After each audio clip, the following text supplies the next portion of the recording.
Singh. The top story that we are tracking today comes in from Afghanistan and Pakistan. Qatar has announced that Pakistan and Afghanistan have agreed to an immediate ceasefire following intense border clashes. The announcement came in after the announcement came a statement from Qatar's Ministry of Foreign Affairs, marking a significant diplomatic breakthrough mediated by Doha and Turkiye in Doha. Joining me on the broadcast is our Jammu and Kashmir Bureau Chief Ajay Jandyal, who will give us some more information related to this negotiation that has been held in Doha. Ajay, could you take our viewers through how the negotiations were actually held and who were present from Pakistan and Afghanistan side for this?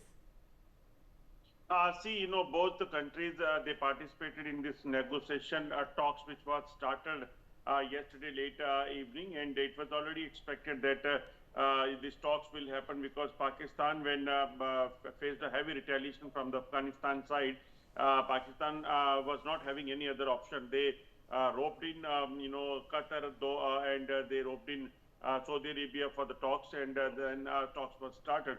But the thing is that after the ceasefire violation from the Pakistan side, it was a very, tense situation because of Afghanistan says that this is something really brutal. They have targeted our civilians, they have killed our cricketers. So this is something which is not tolerable, and we reserve every right to retaliate as far as the situation, a Pakistan's attack is concerned.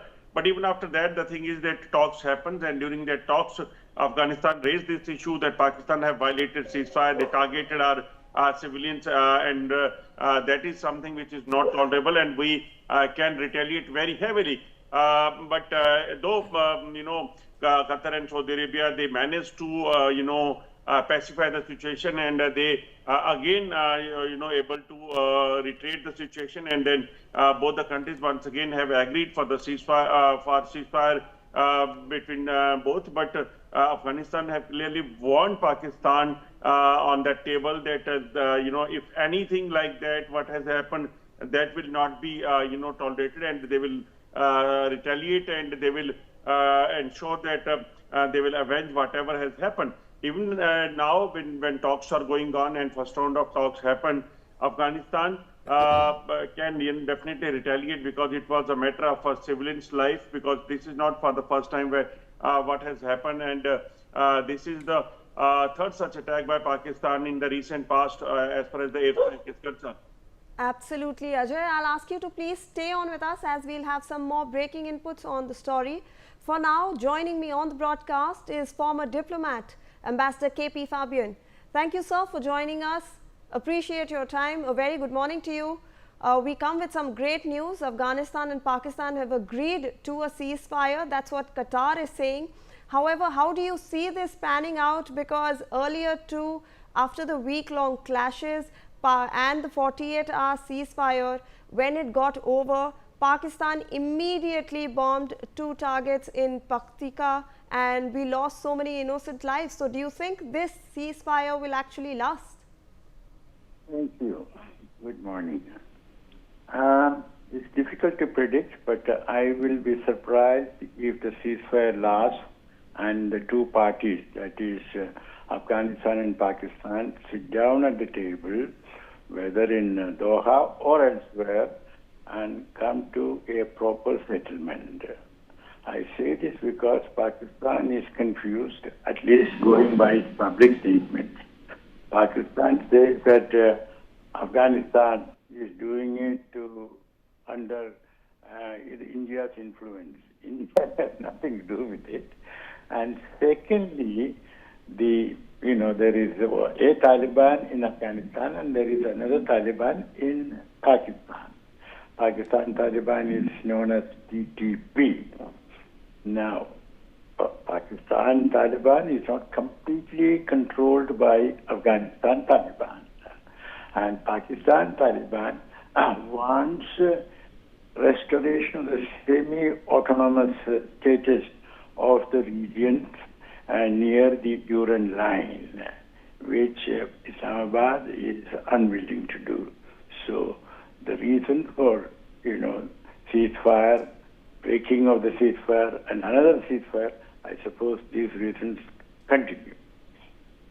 Right. So also, how do you understand this entire situation unfolding going forward? Because we have been seeing these border clashes between Pakistan and Afghanistan since Taliban took over Kabul in 2021. These frequent clashes have been happening over the years, and we have seen such mediations, such negotiations happen in Doha, in Qatar, in Turkiye over the years. However, how do you see this panning out? Because Afghanistan has now warned Pakistan that if another step or another airstrike actually occurs on Afghan soil, they might not look at this ceasefire and they will retaliate with full force. How do you see the entire region actually then, going behind which country? What will pan out? Well, 2 points. We have to understand that when Taliban took over power in Afghanistan in August 2021, the ISI, Inter-Service Intelligence, acted as its mentor, and it went on for a while. But the Pakistan ISI acted in such an overbearing manner, without giving respect to Afghans, that at some point Afghans said, hold it, thank you, stop it. So that is when the relations started souring up. But at the same time, I do not expect a major war, because Pakistan will not be permitted, I use the word permitted deliberately, by Saudi Arabia to start a big attack on Afghanistan. And secondly, Afghanistan being the weaker party, after all, it has no air force to speak of, Afghanistan will not be keen on a big fight. So this, skirmishes will continue. Right. Thank you so much for joining us, sir. We appreciate your time. We're moving on to some